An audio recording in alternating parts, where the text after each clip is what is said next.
श्रीनगर में हजरतबल दरगाह में राष्ट्रीय चिन्ह को लेकर कट्टरपंथियों ने जबरदस्त बवाल काटा है। काश्मीरमध्ये कट्टरपंथी लोकांनी अशोक चिन्हाचा अपमान केलेला आहे। कसा? काश्मीरमधील श्रीनगर येथे हजरतबल दरगाह याचा रिनोव्हेशन नंतर उद्घाटनाचा गव्हर्नमेंटचा कार्यक्रम होता। या उद्घाटनाच्या कार्यक्रमामध्ये अनेक जिहादी मानसिकतेची लोक, कट्टरपंथी लोक हे सगळे एकत्र आले आणि त्या उद्घाटनाच्या प्रसंगी भिंतीवरती जिथे अशोक चिन्ह कोरलेलं होतं, कारण की अशोक चिन्ह हे डॉक्टर बाबासाहेब आंबेडकरांनी बनवलेल्या संविधानानुसार राष्ट्रीय चिन्ह, राष्ट्रीय ध्वज हे जे आपल्या नॅशनल लेवलच्या ज्या गोष्टी असतात त्याच्यामध्ये अशोक चिन्ह हे आपलं राष्ट्रीय चिन्ह आहे। तर ते चिन्ह त्या भिंतीवरती कोरलेलं आहे म्हणून सगळ्या कट्टरपंथी लोकांनी तिथं जमा होऊन ते चिन्ह फोडून टाकलं। आणि त्याच्यानंतर तिकडं नॅशनल कॉन्फरन्स या पक्षाचं सरकार आहे, त्याचा एक आमदार काय म्हणतो बघा, हमारे जो तौहीद है उसके ऊपर हम किसी भी रिलीजियस प्लेसेस पे कोई भी स्कल्पचर नहीं रख सकते हैं। इतनी तो उनको समझ होनी चाहिए। अगर उनको नहीं तो उनके जो बाकी लोग हैं उनको समझ आनी चाहिए। इसके बरक्स कि वो माफ़ी मांगे लोगों से।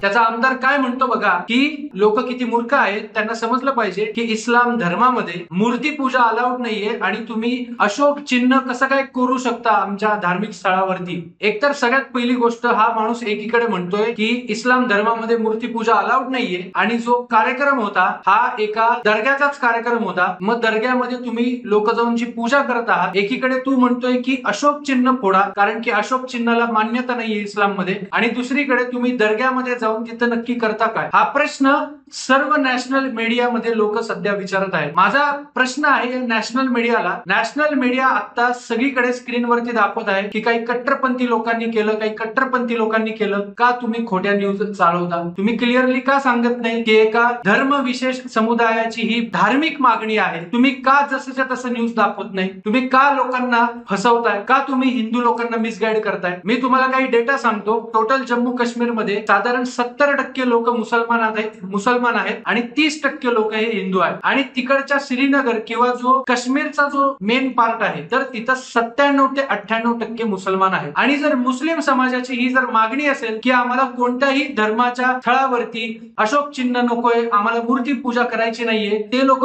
क्लिअरली सांगत आहेत, तर नॅशनल मीडिया उगाच का त्याला कट्टरपंथी नाव देतोय? जर एखाद्या धर्माची क्लिअर लोक ते मागणी करत आहेत तर मीडियावाले का दाखवत आहेत की ते कट्टरपंथी आहेत? आणि हे मीडियाने जसंच्या तसं सांगितलं पाहिजे ना की त्यांना मूर्ती पूजा करायची नाहीये, मूर्ती दिसली की ते लोक फोडून टाकतील। नॅशनल कॉन्फरन्सचा तन्वीर सादिक जो कोणी आमदार आहे तो तर ओपनली बोलून दाखवतोय की इस्लाम धर्माप्रमाणेच लोक तिथं वागत आहेत। मीडियावाले हे का लपवत आहात आणि बाकीच्या भारतामधल्या सबंध हिंदू समाजाला तुम्ही का मिसगाईड करताय? माझा हा प्रश्न आहे या व्हिडिओच्या माध्यमातून। सर्वांनी विचार करायची गरज आहे की आपल्या भारतामध्ये थोड्या दिवसांनी अशोक चिन्ह, राष्ट्रीय ध्वज हे जे आपले नॅशनल चिन्ह आहेत, भारताचं संविधान हे भारताचं संविधान तोपर्यंतच मानलं जाऊ शकतं जोपर्यंत मेजॉरिटी लोक हिंदू आहेत।